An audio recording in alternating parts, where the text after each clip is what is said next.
Olá. Bom, hoje o nosso papo vai ser um pouco diferente. A gente vai tentar entrar na mente, na pele de um perito toxicologista. A nossa missão aqui é mergulhar fundo no universo de crimes silenciosos. Sabe, aqueles que não deixam marcas óbvias, mas rastros químicos no corpo. A gente está com uma pilha de material aqui, manuais de toxicologia forense, medicina legal, e a ideia é justamente destrinchar isso para entender a arma do crime, a bioquímica dos venenos metálicos, depois perfilar os suspeitos, arsênio, chumbo, e por fim ir para a cena do crime, que é o corpo, e ver como as pistas são analisadas. Vamos nessa? Não, e é a abordagem perfeita. Porque, assim, na prática forense, não adianta só saber que um metal é tóxico.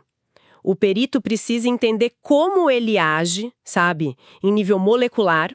São esses detalhes bioquímicos que vão explicar o que o médico legista encontra na necrópsia e que guiam toda a análise no laboratório. É um campo clássico, mas os desafios nunca param. Certo. Então vamos começar pelo ataque.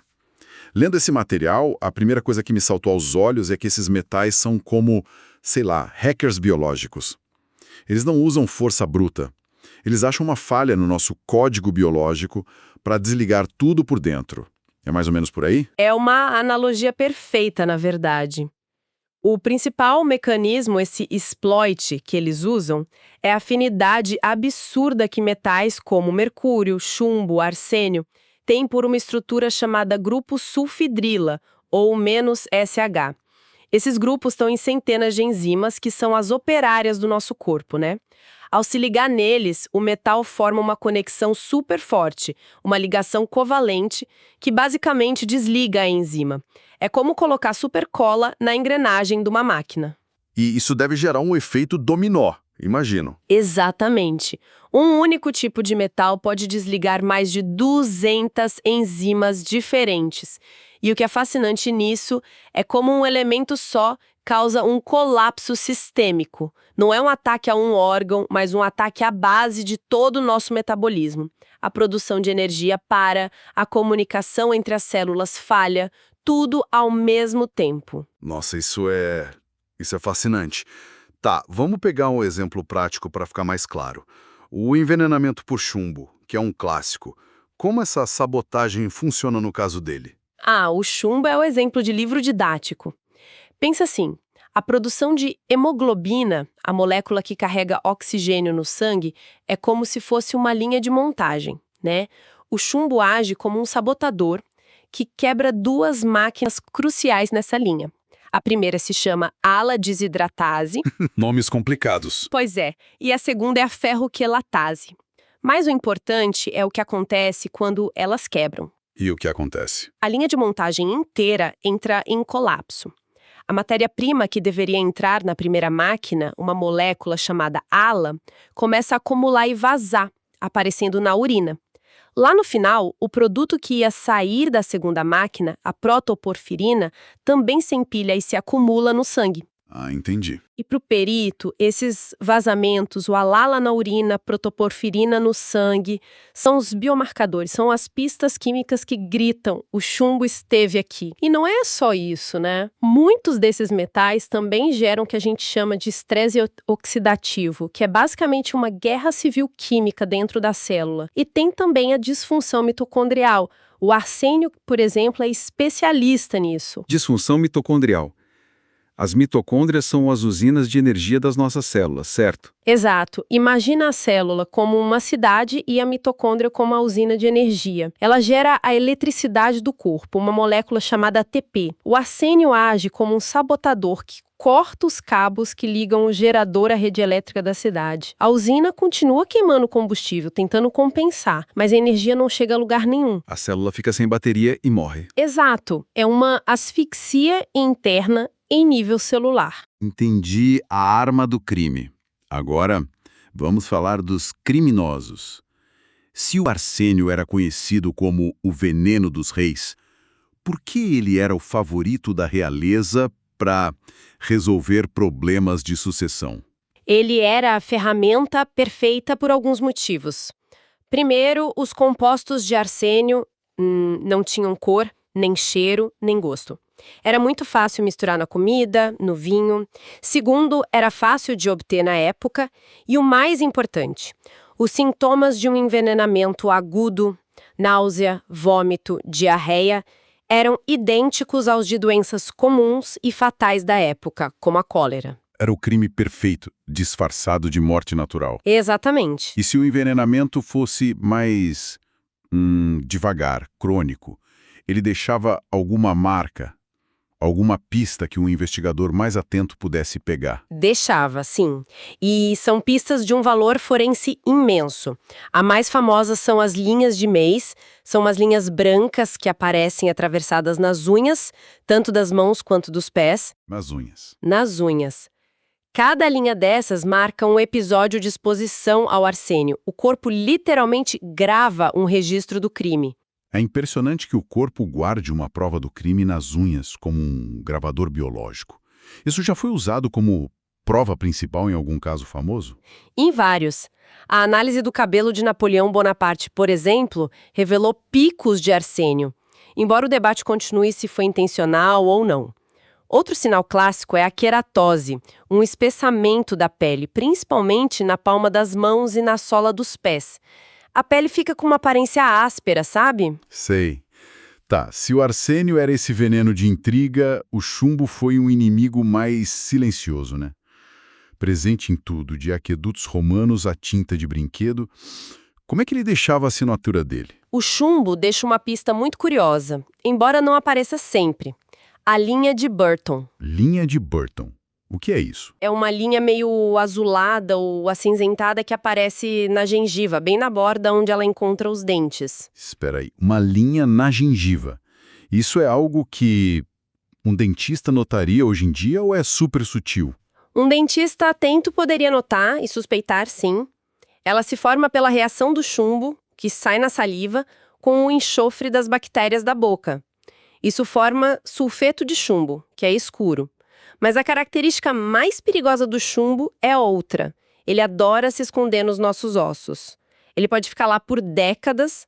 A meia-vida dele no esqueleto chega a 27 anos. Nossa, então o esqueleto vira tipo uma bomba relógio de chumbo. A pessoa pode ter um problema anos depois, sem nenhum contato novo, só porque o corpo dela está liberando o veneno antigo. Exatamente essa a definição. Uma gravidez, menopausa, até uma fratura, qualquer situação de estresse para o corpo pode fazer o osso liberar esse chumbo antigo de volta no sangue, causando uma nova intoxicação. Que assustador. O próximo da lista é o mercúrio.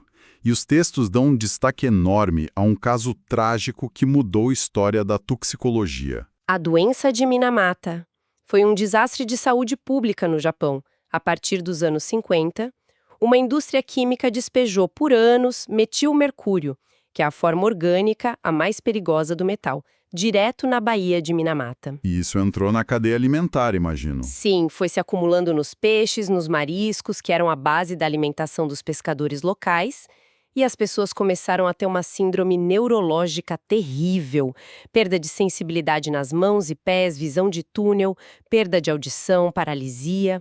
E o mais trágico foi o efeito em grávidas. Ah, não. O metilmercúrio atravessa a placenta e ataca o cérebro do feto. Crianças nasceram com malformações neurológicas gravíssimas. Minamata virou o símbolo mundial do perigo da poluição industrial. E vale uma menção rápida ao tálio. Ele é um dos metais mais tóxicos que existem. Às vezes é chamado de o veneno dos envenenadores. Do ponto de vista forense, o sinal mais característico dele é uma alopécia devastadora, uma queda de cabelo muito rápida e intensa que começa umas 2 ou 3 semanas depois da exposição. Se um perito pega um caso de morte súbita com essa história de queda de cabelo, o talho vai para o topo da lista de suspeitos na hora. Certo. Cobrimos a arma e os suspeitos. Agora, a investigação final, a cena do crime. Como tudo isso se traduz na prática para o médico legista na sala de necrópsia? Olha, tudo começa com a observação. O legista vai procurar achados macroscópicos, coisas que ele consegue ver, sabe? Dependendo do metal, ele pode encontrar uma inflamação violenta no estômago, um fígado gorduroso, rins inchados. Depois, na análise microscópica, ele pode ver a destruição em nível celular, as células dos rins morrendo, por exemplo. Cada achado é uma peça. E a coleta de amostras para o laboratório. Imagino que seja um passo que não pode ter erro. É o passo mais crítico. A escolha da amostra correta é tudo. Em casos de morte rápida, o perito vai coletar sangue, urina, conteúdo do estômago, pedaços de órgãos como fígado e rim, e tem uma amostra que é valiosíssima, o humor vítreo. É o líquido que preenche o globo ocular. O líquido do olho. Por que justo ele? Porque o olho é um compartimento isolado, quase um pote fechado dentro do corpo. Ele é menos afetado pela putrefação. As substâncias estranhas ficam presas ali por mais tempo, sem alteração. É uma amostra muito limpa. Agora, se a suspeita é de um envenenamento crônico, lento, a chave está no cabelo, nas unhas e nos ossos, que são como arquivos biológicos. Entendi. E aqui entra um cuidado técnico que é fundamental. A redistribuição pós-mortem. Peraí, o que é isso? Quer dizer que o corpo, mesmo depois de morto, continua mexendo as evidências de lugar? Exatamente isso. O veneno pode vazar de um órgão com alta concentração, como o fígado, para o sangue e tecidos ao redor. E isso bagunça toda a análise. Completamente. Se o perito coleta sangue do coração, pode encontrar uma concentração altíssima que não é real. É só esse vazamento pós-morte. Por isso, o padrão ouro é coletar sangue da veia femoral na perna, que é menos afetada por esse fenômeno. Ok.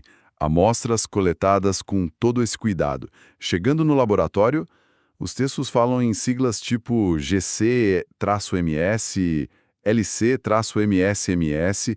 Parece ficção científica. O que essas máquinas fazem, na prática? Pensando de um jeito simples, elas funcionam em duas etapas.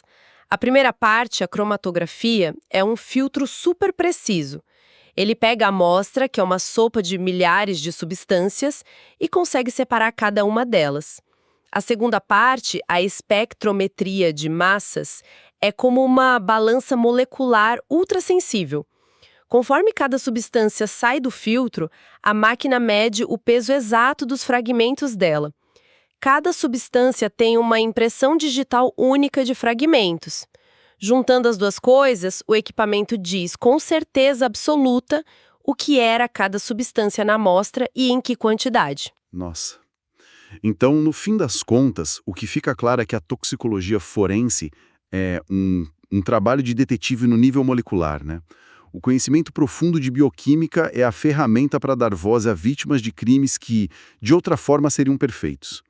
Cada metal deixa uma assinatura, e o trabalho do perito é saber ler essa assinatura, seja numa linha na gengiva ou num gráfico de computador. Perfeito. Isso me leva a uma reflexão final. A nossa análise focou nos metais clássicos, né? Aqueles com história forense já conhecida. Mas a tecnologia e a indústria não param. E isso levanta uma questão importante. Quais novos elementos ou compostos metálicos, talvez usados hoje em baterias, telas de celular, e que a gente considera seguros? Quais deles podem se tornar os desafios forenses do futuro? A história da toxicologia ensina que o veneno de amanhã pode muito bem estar num produto que a gente usa hoje, só esperando a dose e a circunstância certa para mostrar seu lado sombrio.